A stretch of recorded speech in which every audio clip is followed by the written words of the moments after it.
Hi, everybody, and welcome back to In the Kitchen.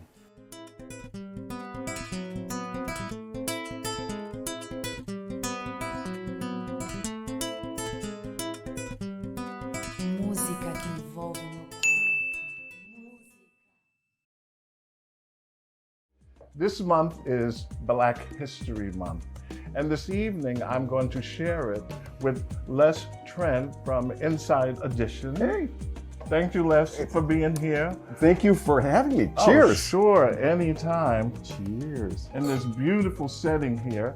And also I have Patricia and Paul from patriciaandpaul.com. They have some exquisite balsamic vinegars and olive oils infused. I've had them before. You see me advertise them all the time all over the internet.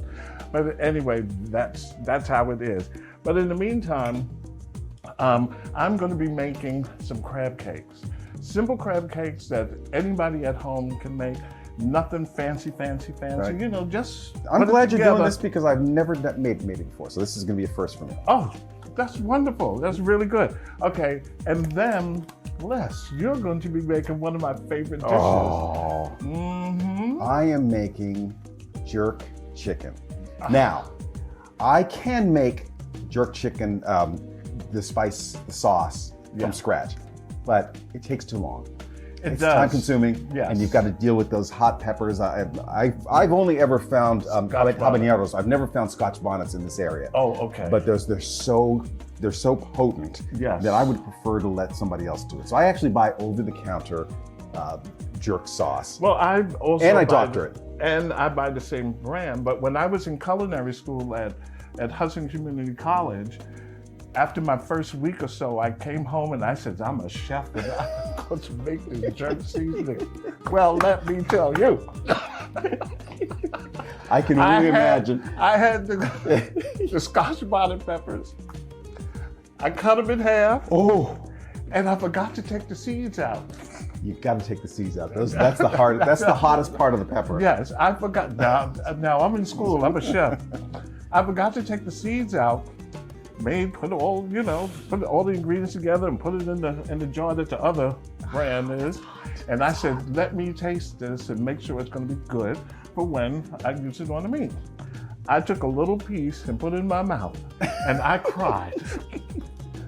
It was so hot that I had to throw it all away. Oh, such a waste. Well, that's a good point you just brought up because what I do with the jerk, because if you take it right out of the jar, Yes. it's going to be too hot. So you're going to dumb it down a little bit and give it even more flavor, I think, Yes. by doing this. This is what I do. Okay. I take, and here's, by the way, this has been marinating overnight. That's been marinating overnight. And this is how I got to this And point. it looks good and It smells great. oh This is how I got to the point. I took my store-bought marinade yeah. and I used about 3 tablespoons of it. And we're going to put all the instructions for the recipe, all the instructions for the recipe on the page. So I take the over-the-counter sauce, and what I add to it is a little bit of soy sauce, Okay. a little bit of olive oil. One of the spices, if you're making jerk raw, is thyme. So I put a little bit of thyme in it. Yes. Put some black pepper in. And here's the thing that really sort of helps to knock down the heat. I put a little bit of brown sugar in. Oh, okay. And so the brown sugar also gives you that good sort of caramelized Yes. part of the Yes. chicken that you get once you cook it. Yes. Now, ideally, the ideal way to cook jerk chicken is on coal with some sort of smoke from some sort of wood. Yes. That is the ideal way to do it. For most of us here in the Northeast who have to cook in the kitchen in the wintertime, there are ways to sort of get that same sort of feel. Yes. Unfortunately, I'm not going to use any wood today. I've used wood before, but it's hard to use wood the way I'm going to do it today, because what I'm doing is I'm going to be doing it on a flat iron. Yes. And the iron is right here. And it's ready.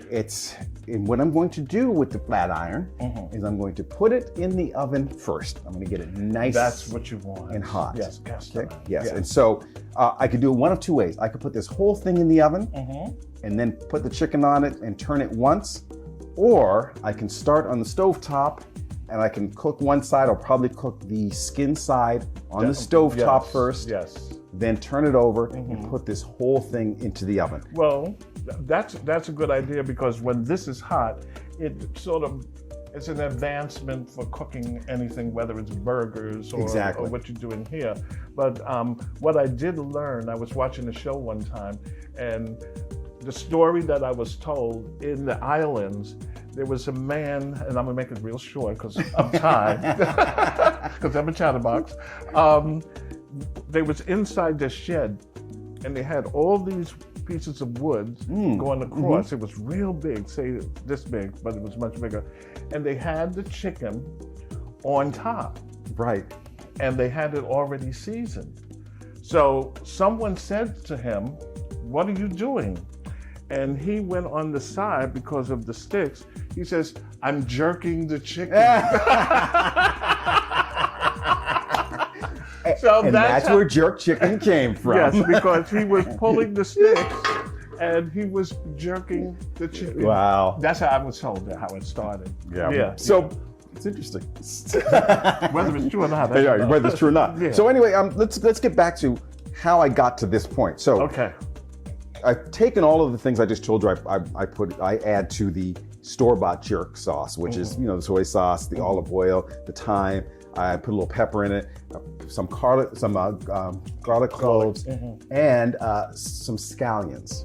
Now these are all ingredients that you would find in a traditional recipe for jerk sauce. Yeah. So what I do is I take all of that stuff and I put it into a little blender. Okay. And then that's the stuff that comes out of that blender is going to be your marinade for your chicken. You want it to sit at least overnight. Yes. So what I'm going to do when I do get started is I'm going to put this on the griddle, if you will. I'm going to sprinkle a little bit of salt and pepper and give it a little lime juice. Oh. I'm probably going to start skin side down to give it the nice grill marks. Yes. Then I'm going to turn it over and then I'm going to cook it. And believe it or not, it doesn't take a long time. Yeah. I mean, ideally, if you're doing it the traditional way, it would take longer than this. Yeah. But if I start this on the stovetop, skin down, turn it over, put it in that oven at 425, 450 degrees, that could be done maybe before you finish your crab cakes. Okay. Well, that sounds good. We will be right back after this little break.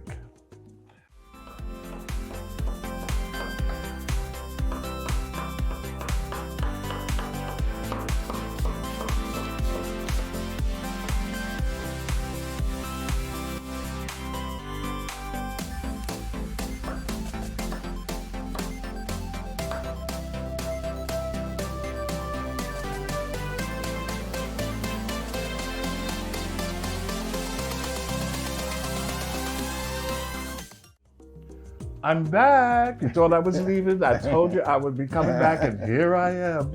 Okay, well, let's talk a little bit about Black history and what it means not only to us here this evening, but to other people, and how do people look at Black history now. I know that there are a lot of African Americans who have come up in different ranks, judges, in the entertainment industry, et cetera, that wasn't there before. It means a lot these days because especially women, they having these opportunities, and I've watched them on television and I'm going, wow, look at her. Yep. Yeah. And Black chefs are having a moment too. Yes. Right here. And one of the reasons, when you talk about Black history, you can't help but talk about the islands. My mother's family is from Barbados. And my grandmother was from Trinidad. And the reason I'm doing jerk chicken is because I have an affinity for Jamaica, and I just love the culture. I love the jerk. Yes. And so that is the reason why I chose this particular meal for this Black History Month. And this thing we're putting together. And what is considered, how can I say, African American food? Is it necessarily collard greens and cornbread? It's actually everything. I mean, just like American food. Just like our music has sort of been the basis for rock and roll and every other form of music. Yes. I think culinary-wise, you're talking also, the stuff that came from the fields of the slave fields of the 1800s. Yes. Has all become part of the Americana. Yes. Really yes. have. We had sweet potato pie to. Sure. Sure. Well, we had a conversation on Sunday Brunch, what I have every other Sunday Brunch Live on Facebook, and we were talking about American food. Is African American food considered American food, or is it soul food? Which is a question. Is it soul food, or there's another word also? Well, soul food is American food. That's where I'm going. There's no question about that. Yeah. Soul food is Southern food. It's soul food, Southern food. It's all American food. Yes. Yeah, Yes. it's all. That's what we were getting to. But it's great now that we have different months. Some months it's for women. Right. For Black women. Yeah. Otherwise, it's the general, the celebration for African American and Black History Month. Yes. And there's so many of them out there, like Gail Marquise. You know Gail Marquise? No, tell me. Gail Marquise. She is an Olympian silver medalist, 1974 for basketball. Oh. And she has been on my show, and she is sensational. Also, Audrey Smaltz. She was commentator for Ebony Fashion Fair, and she was also on the show. Yeah. And I just thought, because they are there and they're part of this whole the history for us, that it was relevant to have both of them on the show, and they are phenomenal people. Excellent. Phenomenal. Excellent. Yes. I see my grill smoking over here. Your grill. You ready? Yes. So yes. So Les is going to. Okay. Here we go. Walk us through what you're going to do. As I said, I'm going to put it down, skin down first. Mm-hmm. Give it a little shizzle. Woo! That's what we want to hear. Yeah.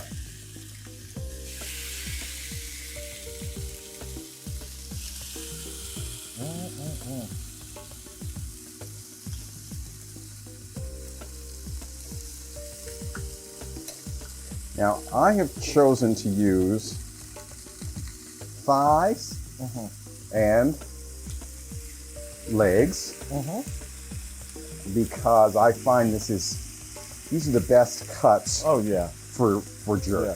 They really are. Because if you use the breast, it's going to cook in no time. Yeah.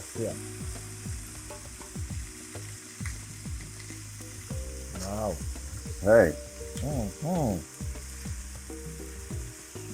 Okay. When this is done, my favorite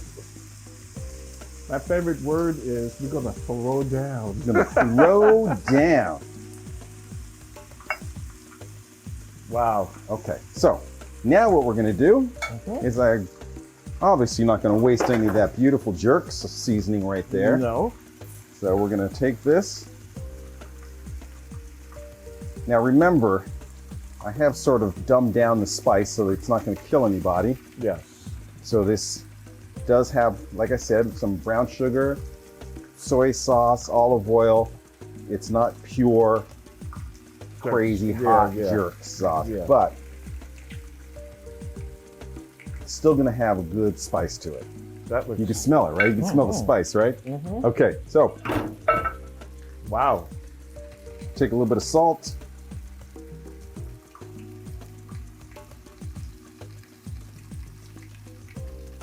Now, how long would that take? A little pepper. I'm sorry? How long? How long will this take? Uh-oh, watch it. It's spicy. It'll choke you. It got me. It'll choke you. But it's okay. A little pepper. How long does that This take? will take probably maybe a half an hour. About half an Half an hour in the oven. We're gonna do a little squeeze of lime. Ooh. I'm gonna turn it up just a tad.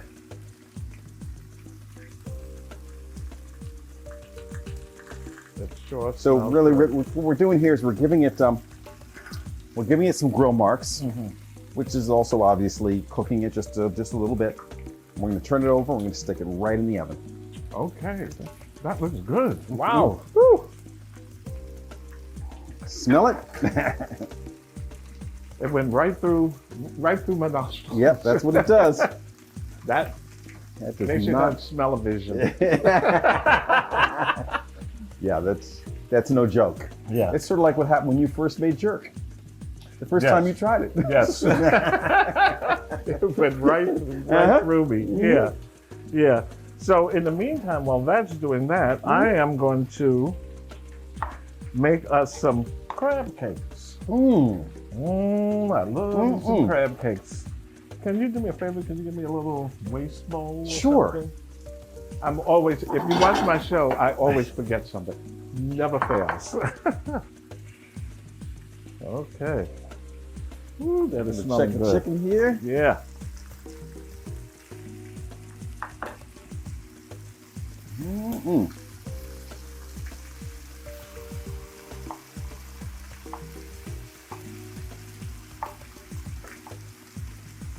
Now what I'm doing, I'm adding some green pepper, and I sort of made it like julienne. Julienne is a little thinner, but I just want a little thicker piece. And then I take. So what? Let me move this so you can get a see what Oh, yeah. you're doing there. Here we go. Let's Yeah. I always forget for myself all the time.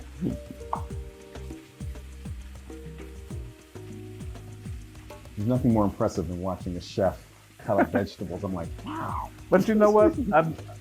At Innovation High School where I teach, I tell the students, I say, it's not how fast you cut, it's the precision. Yeah, yeah. Because some chefs, they can cut and they are a mile a minute. Okay. So how many peppers are you? How many? I'm not going to use too much. I want to be able to see it inside the inside the cakes. Yeah. I'm gonna check the chicken over here. I think I'm gonna turn it. Okay. We got a kitchen going on in here, right? Oh yeah. This is so much fun. And thank you, Les, for having me come over this Oh, evening my goodness. and cook with you. My pleasure. There's nothing I love more than cooking, but there's nothing I love more than cooking with a good chef. Oh, me? You. I actually, you know, I am still learning. We all are. Yeah. If you're not learning, Yeah. you're not doing it right. There are so many things in the culinary world that it takes years of learning. It doesn't happen overnight. When I went to Hudson Community College, I studied classic cooking. What is that? It was we studied food from, let's say, Israel, France, Italy, all different types of dishes. We even had, through Chef O'Malley, which was really good, an ice carving class. And let me tell you, that was sensational. I mean, it was cold in the room and they had a big piece of ice, 300 pounds. And then we had a cutout of what we wanted to do. I was doing a dolphin and it was up against the ice. And then you had this thing that, like they have in the dentist, right? And it's going bzzz, and you and you're cutting it out. But it was really nice. It was a lot of fun. Culinary school was great. I met a lot of wonderful people, which was nice, you know. And at Innovation Charter High School, Chef Geraldo was the one who asked me to come and teach there. And those kids are very young. They're high school, but they want to learn, and that's the most important thing. And I enjoy being there. And you know what? And that's when they're going to figure out, is this something I would like to do for a living? Yes, yes, definitely. Okay, so. Okay, now I'm gonna put this in the oven. Woo! And while he's doing that, I am mixing up the crab meat. Now this is just regular crab meat. Sometimes you might be able to get the claws, you know, the chunky pieces of crab. But if you can't get it, this will work just as good. Oh, that looks good. God, that looks Adding good. a little bit of regular breadcrumbs. Okay. I'm gonna put this in the oven. I'm sorry, just go 1 ahead. second. Wow, look at that. Woo! You need some help there? Nope. First thing I'm gonna do though is I'm going to get rid of some of this oil. And I'm going to add, this is 2 eggs, but I'm adding 1 egg and a half approximately. I'll mix this a little bit. Now I'm going to add some mayonnaise, about 1/4 cup. Squeeze bottle these days. Okay. Come on, that's just about good. Then I want to have just a little heat. We have some cayenne pepper. Okay. Little cayenne, little heat. Some fish seasoning. This is good. Not too much. Okay. Up there. And I'm going to mix this together. Now what happens is the mayonnaise and the breadcrumbs sort of holds them together. Initially when I was making crab cakes the first time, they was falling all over the pan.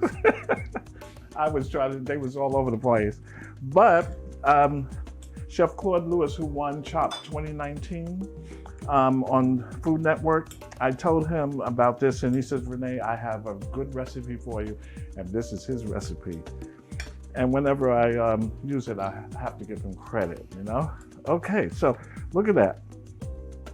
Perfect. This is maybe a little bit more breadcrumb.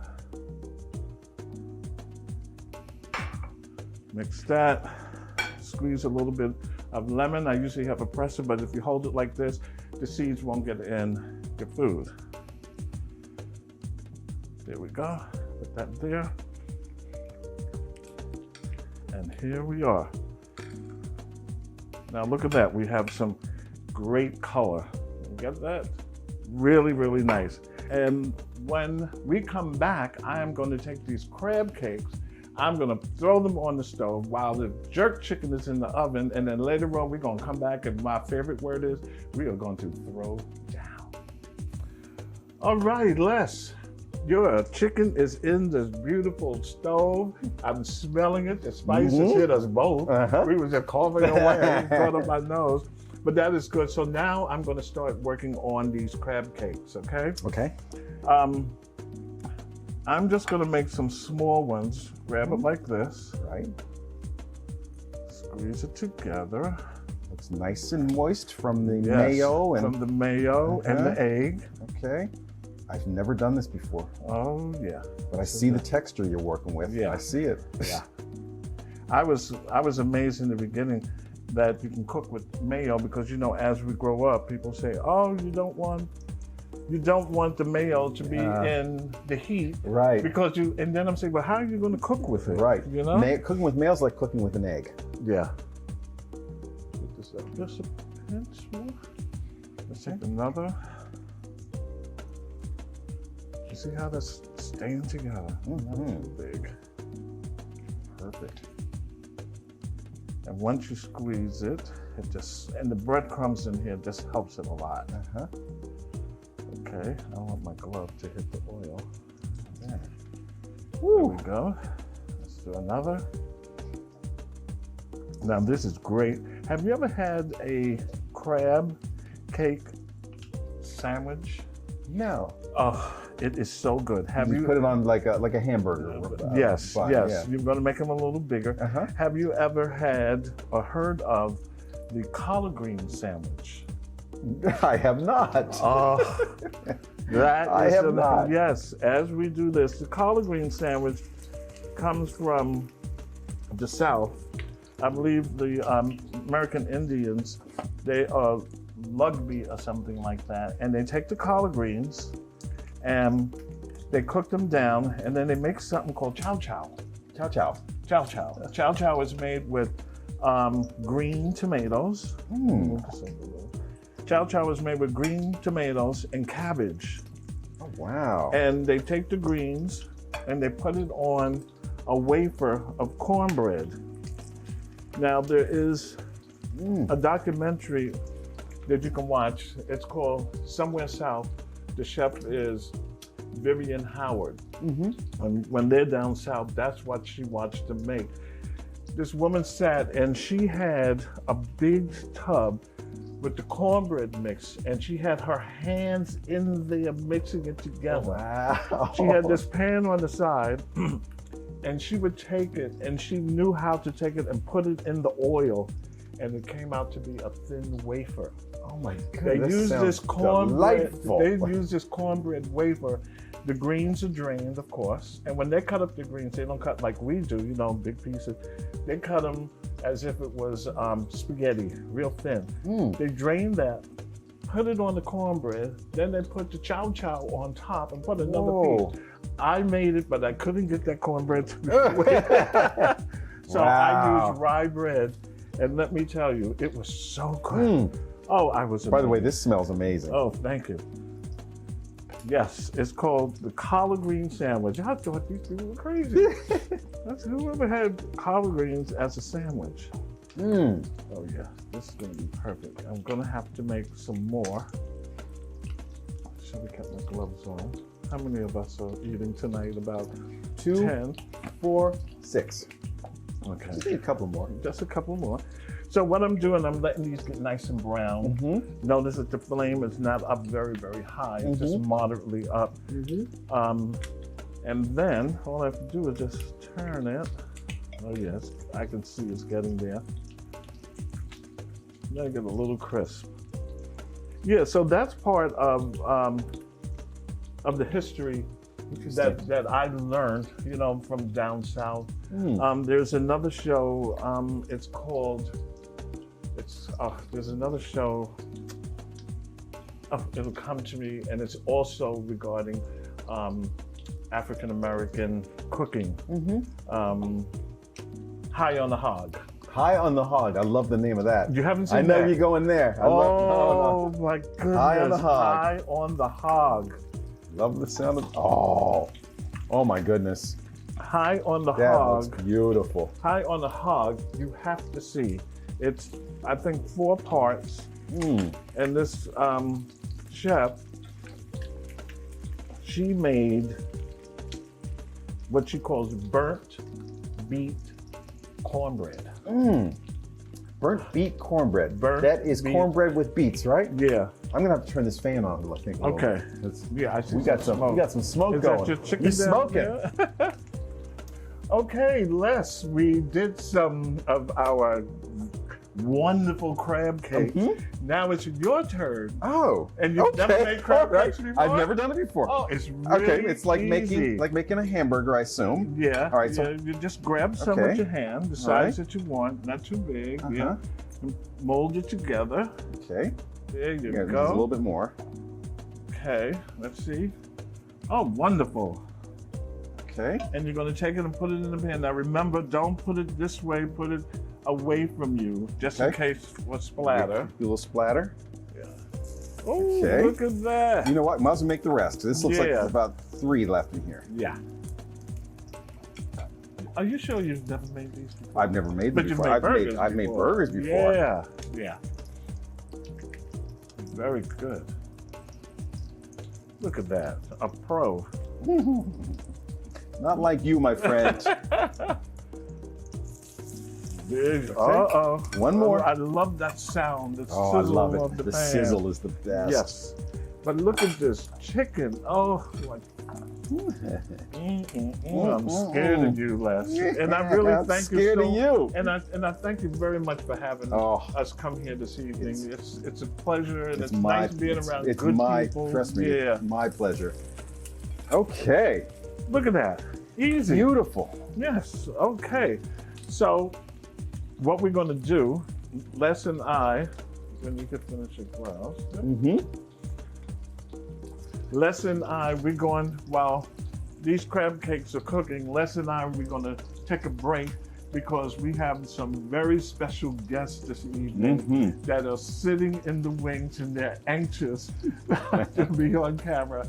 And that is Patricia and Paul, patriciaandpaul.com, and they're going to talk all about their vinegar, I'm not vinaigrettes, I'm getting ready to say the wrong thing. Oils and vinegars. Oils Yes. and vinegars, balsamic vinegar, etc., etc. And they come right after this commercial break. We'll be right back.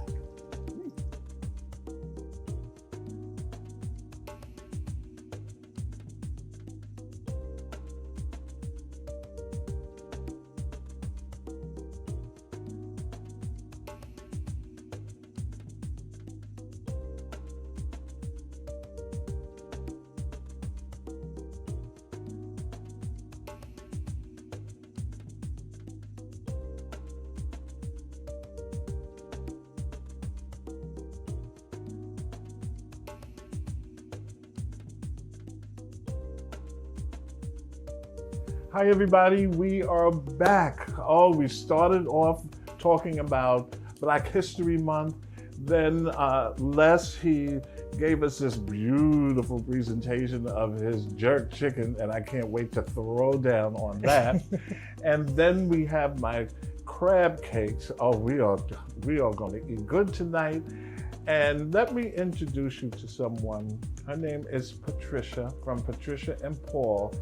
I introduced myself to Patricia about, how long ago? Oh, at least 2 years? I guess it was even before the pandemic. So Yeah, way it's going to before be the 3 or so pandemic. years now. Yes, yes. And she was so nice to me.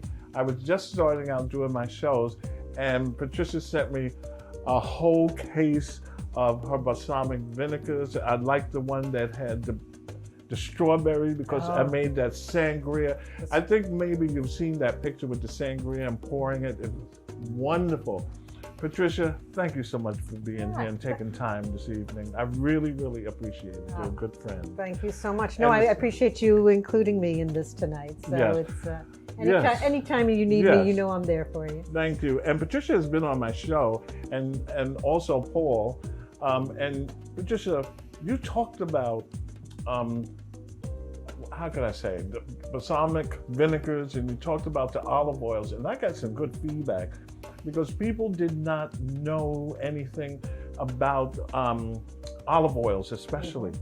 I remember I would go out and just buy olive oil because it was there, and then I learned that you just don't go buy any olive oil. Am I correct? Unfortunately, a lot of the olive oils that are out there, it's adulterated, and there's been other Explain oils. to them what adulterated means. It means that there's been other oils that have been added to it to Yes. increase the lifespan. Unfortunately, that also reduces the smoke point. So a lot of myths about you can't cook with good olive oil. It's really not true. 100% extra virgin olive oil has a smoke point of 400 degrees. And a lot of people, when they think oils and balsamics, they think salads.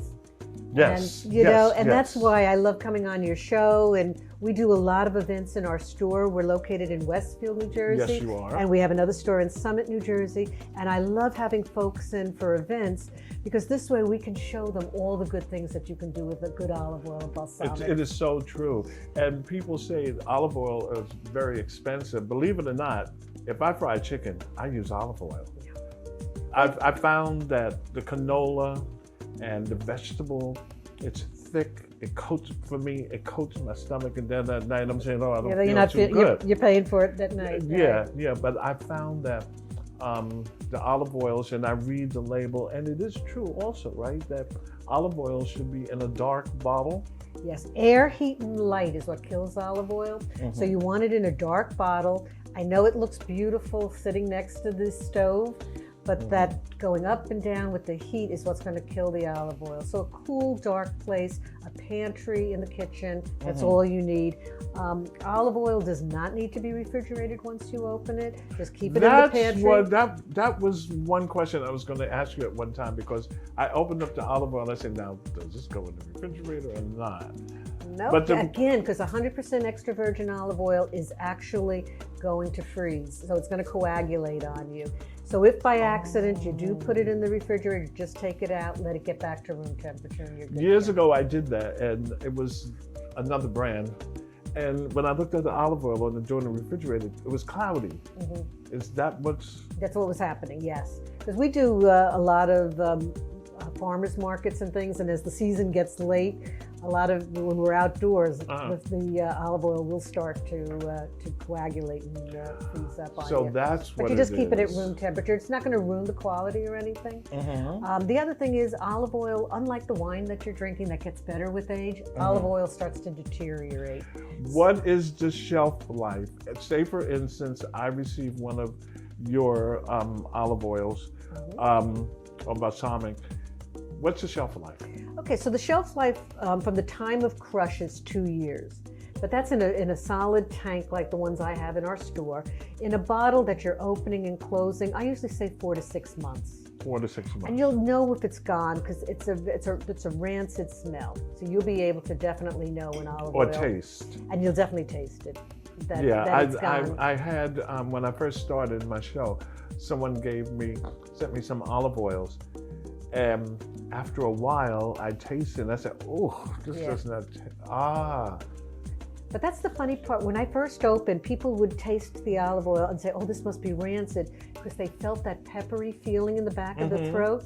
And you're not going to find that in some of the other store-bought olive oil because it's cut with other things. But that peppery feeling in the back of your throat helps you to know that's the real thing. That's the antioxidants, the phenols. That's all the good part of what you want to taste.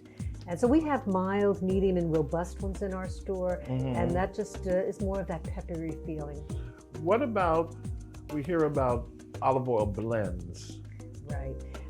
It's so funny because Paul saw it was at Costco, and it was in a big clear plastic tank, again, in a container.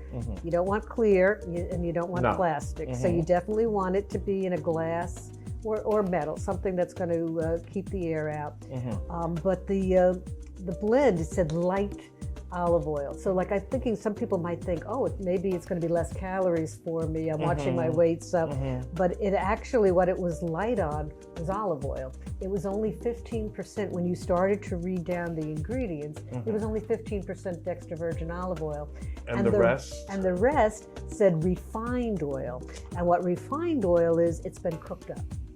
And so once it's been cooked up like they do, that has taken any of the flavor, any of the nutrients, any of that out of it. Because it's cooked up. So you really, that's the important thing. You want to know your source. Thomas Mueller, who's one of the leading authorities on olive oil, he's got a book called Extra Virginity. And in the book, he lists in the back where to get good olive oil. And he lists my importer. And that was extremely important to me. As you know, my degrees are in nutrition. Right. And so I've got folks who come in and they're taking a tablespoon to help their joints, to help their cholesterol. It doesn't, if I were to do that, I've heard of that. So if I were to take Paul does it every morning. A spoonful of olive oil, I'm thinking it's going to be like, You know what? Just again, it's a spoonful, so you're not guzzling. Yeah. But you just take a little bit, and a lot of people find it medicinal. Yeah. But again, if you're not knowing your source and you're not sure that it's going to be 100% extra virgin olive oil, that it's also within that 2-year time period. You're not getting the benefits of the olives. Oh, I see. I told you when you was on the show, I said, this is really interesting because we take some people, including myself before, we take the olive oil for granted. It's olive oil, I see it in the store, it's on sale. I think I told you, I knew someone said, Right. oh, I saw some olive oil in the store and it was on sale. Right. I said, on sale? Yeah, it was in that big can and I bought it. I said, what did the label say? Because I learned that saute, I think it was saute and frying or something like that. It says on the olive oil. A lot of people get confused when it says cold press and first press, things like that. They're thinking they're getting, I must be getting something like really good. Those are just marketing terms. If indeed it is 100% extra virgin olive oil, that automatically means it's first press, it's cold press. So, but again, to the uneducated, it sounds like it's something special, and I'm going to pay more for that. Wow. So you really do. It's very fascinating once you to get into it, as well as the balsamics. All our balsamics come from Modena, Italy, and they all start out with a white grape. I was kind of surprised. The white grape. Because I would have thought that it was going to be a red grape. And it's aged. Ours is aged a minimum of 3 years. We've got our traditional one that's aged 18 years. Wow. And it goes through the barrels just like fine wine does. Yeah. And that's why there's no additional sugars in our balsamic. It's just the naturally occurring in grapes. So you can actually sip it. Does it go through the stainless steel like some wines is barrel and it some goes through the different barrels. Oak, I should say oak. It's exactly what it does. Steel. It goes through all the different woods, and so it's exactly what happens. And wow. that's what's giving it that rich flavor and that thickness and that sweetness. It's just the fermentation. Yeah. So there's no additional sugars added, and that's why you can actually sip our balsamics. When I first opened again, I would say, "Oh, just sip it," and people are thinking it's going to be like pure vinegar, and it'll be very acidic, but it's not going to be. I told you before when you was on my show that you can teach a class. So what do you have for us this evening? Well, you have come up with this wonder, and I've been dying to try. You have been talking about this for a while. Chef Rene Hewitt's tomato jam, and I've been wanting to try this for so long. So we figured we'll just do a nice crostini with some nice cream cheese. Okay. And I cooked, I didn't cook, I toasted these this morning so that, just to save time for tonight. And so I figured we'd just do a little cream cheese, and then I'm dying, like I said, to try this. So you want to tell us a little about this? Yes. What happened was about a year ago, I said, let me try jarring sauce, tomato sauce. And I did it, and I liked it. To make a long story short, I said, okay, this is going to work out. And then one day, I noticed that online that somebody was jarring and they were doing the tomato jam. And I said, let me try it. So I tried it. I liked it. It's something about jarring tomato jam, making the tomato jam that I really like. I might get up late as I normally do. And I might be a little sleepy, but I will get up and make that jam. So the first one was just the regular tomato jam, and then I said, let me sweeten it up a little bit, and I added the chipotle. One of my other... It gives a nice little smoky flavor to that. It's smoky, and it's a little kick to it. Okay. One of my other sponsors... I'm a wimp, so I'm a little nervous, but this is mild. We picked the mild one for us to try tonight. One of my other sponsors, R.L. Schreiber, they sent me a little container of chipotle peppers, and it's dark, and it looks like, it's so thick, it looks like tar. So I used that with this, with the tomato. So we'll see this evening, and I'll get your feedback on it, because it's not really out there yet. Some people. Well, you better get going, because if I'm liking this tonight, I'm going to be ordering some for the store. So you better you better gear up. That so looks good. We're going to do a little this. Yes, the color is great, and we're just going to do a little this. And and I try to have little chunks of the tomato in it. It has I love the texture. That's absolutely beautiful. Yeah, it has a little sweetness to it. The richness of it comes from the chipotle. Okay, and then also what I brought. yeah. I brought this just to be a little fancy. Okay. A little fancy. I thought this would be nice. It's actually balsamic pearls. Show that to the camera. I've never seen this So before. as you can see, it actually, kind of looks a little like caviar. It does. But it's balsamic pearls, and what's nice about it, they're a little, obviously a little pricey, But what's nice about it, I think it just adds nice little presentation when you, and if you didn't want to, have the cost of the balsamic pearls, just drizzling it with some of our balsamic would be equally as nice. But I thought tonight, since we were going to be trying your well, if you had a little dinner party and you had this sitting out on the counter, somebody's going to look at it and say, oh, caviar. But not realizing it's the balsamic pearls. Balsamic pearls. That looks fascinating. So, and so I love having, I love doing charcuterie boards.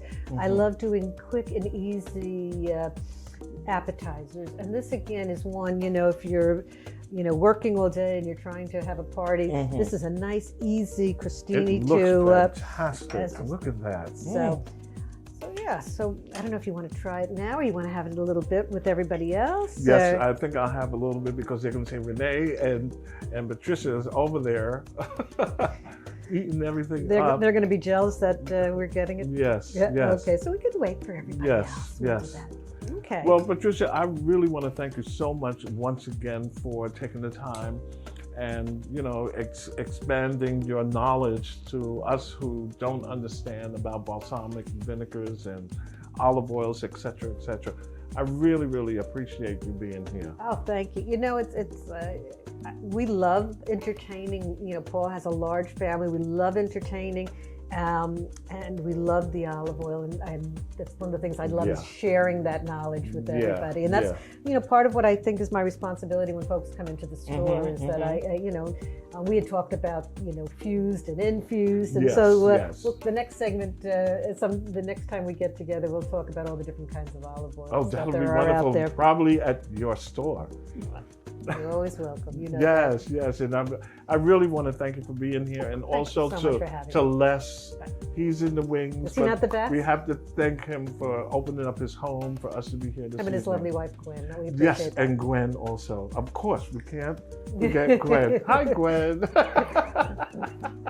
Okay, we will be right back after this commercial break.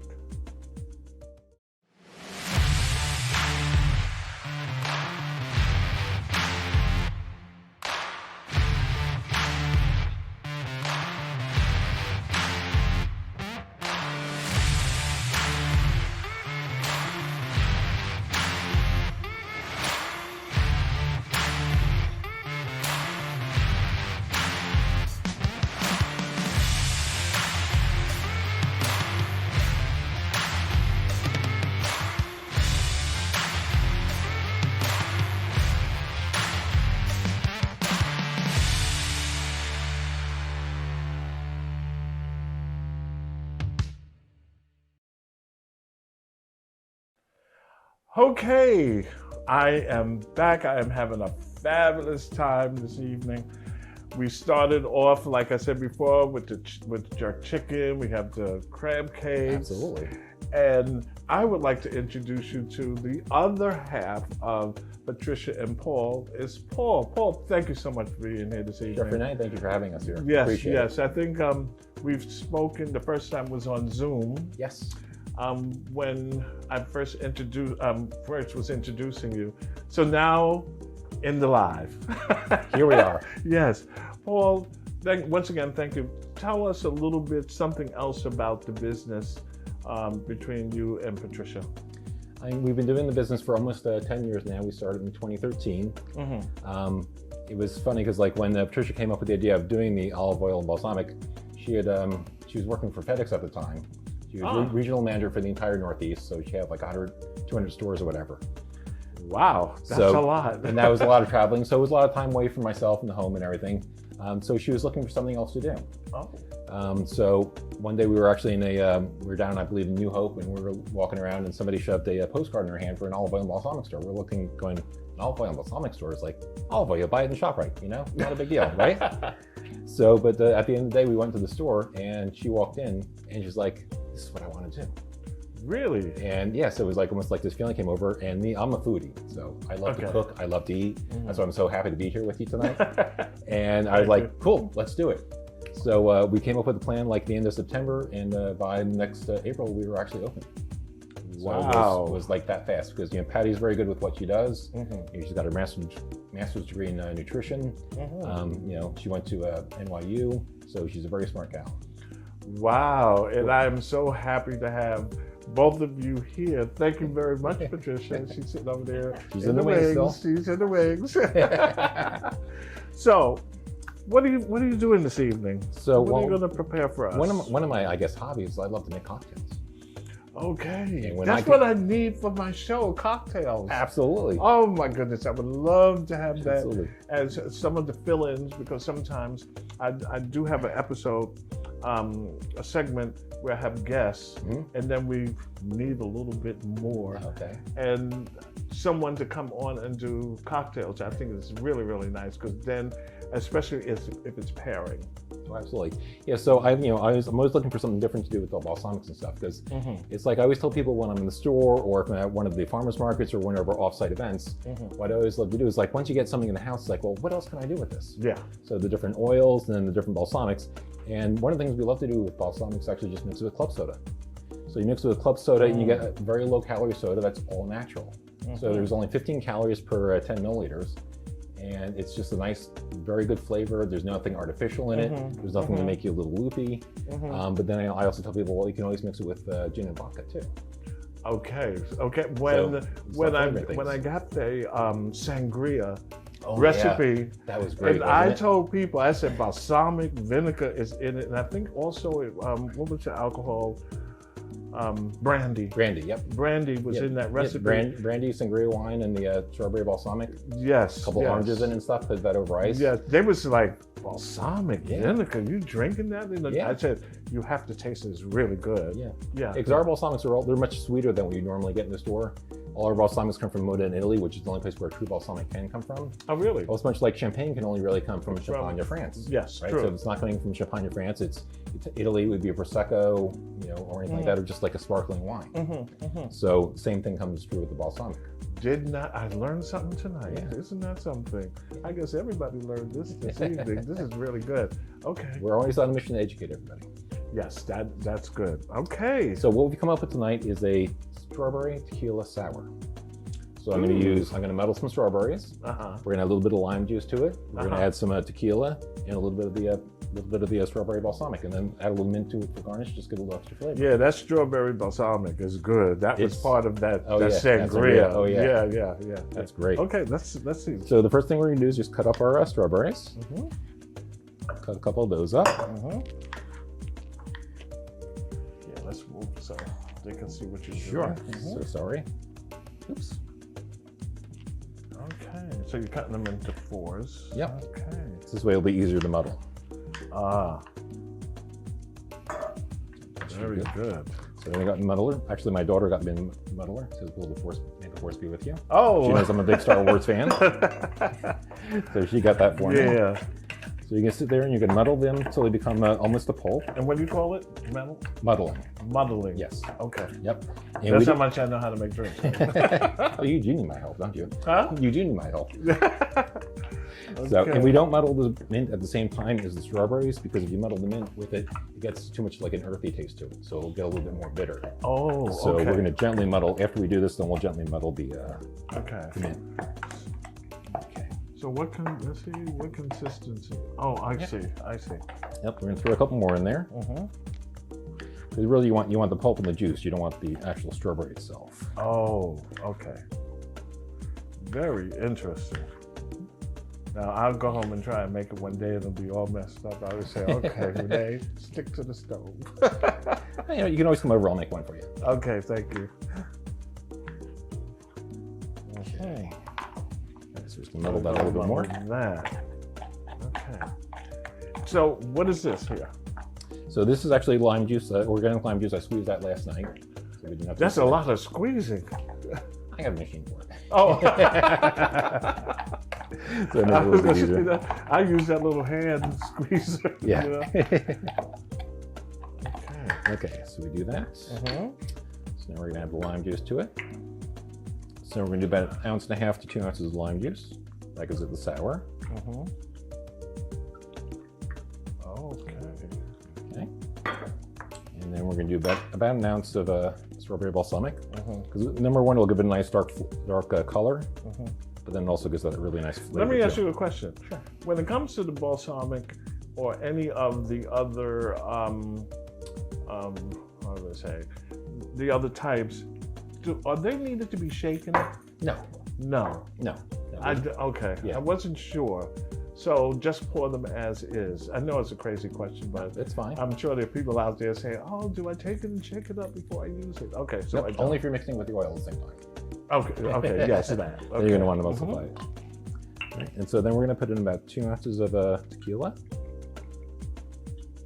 And I prefer the white tequila because it gives it more of a pure flavor, and plus then I don't get hangover from it either.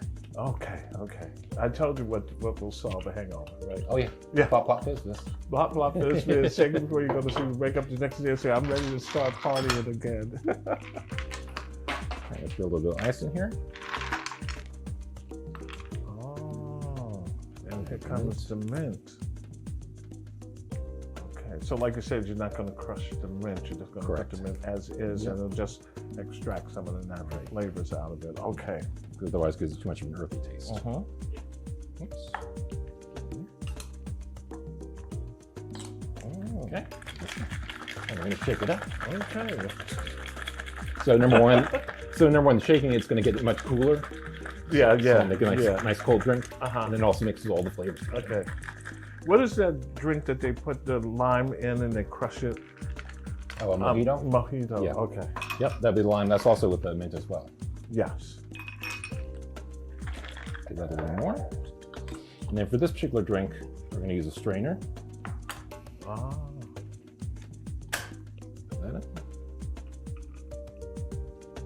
Oh, look at that. Nice color.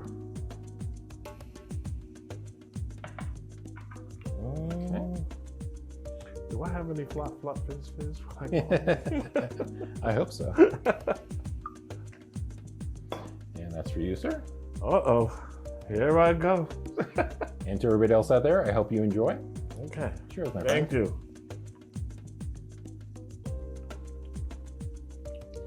Ooh, Yeah, nice. this is good. That mint. Yep. And then also, so if you're serving this also, we'd probably put a little mint sprig on the side too. So I forgot that, I apologize. Oh, no problem. For the garnish. Oh, this is really good. Okay. So cheers, everybody. Mm. Oh, thank you very much. I really appreciate it. This is really good. And the coolness is chilled perfectly. That's really good. I'm going to try it one day. I'll be getting the recipe from you. No problem. Yeah. Always happy to share. Well, Paul, thank you so much. I really, really appreciate you being here, and the same for Patricia. And we're going to take another little break, and we're going to come back, and we are going to throw down. See you in a minute. Thanks, Chef Rene. Okay, we are back. This has been a fantastic and lovely, lovely evening. The show has been fantastic. We have all this food, and my favorite word is what we're going to do is throw down. I want to thank Les and Gwen. Almost forgot. I guess it was the wine. Les and Gwen for having us. Having Laudo. Laudo is our videographer for In the Kitchen, and he does a fantastic job. Thank you very much. And we have Patricia and we have Paul from patriciaandpaul.com. And we really, really thank you. Les made this wonderful jerk chicken. Oh my goodness, I can't wait for some of that. I did the crab cakes. We're ready for this also. And Patricia, you made the crostini. With your tomato jam. With my tomato jam. And what's on top, you said? Balsamic pearls. It looks like caviar, but it's not. But we can't wait to get to that. Thank you everybody for being here. We have to have the drinks by Paul. And the drinks by Paul. Can you hand There you go. All right. All right, here's to everyone. Cheers. Thank you Cheers. so much. To you too. Salud. Many years of health and happiness. Yes. Health and happiness. Yes. Yes. Cheers. Thank you Cheers. very much for being here today. And what are we here for? Black History Month. Exactly. Oh, yeah. Until next time. Bye-bye. Bye-bye. Bye-bye. Bye-bye. Cheers. Wow, this is so good. So good. Let's dig Get a in. sip. Okay, we ready. Let's dig in while the camera's still rolling. Oh yeah, let it roll a little. Okay. I'm going to try one of these. Yeah. More often. Yeah, it's good. That's right. Super Bowl Sunday night.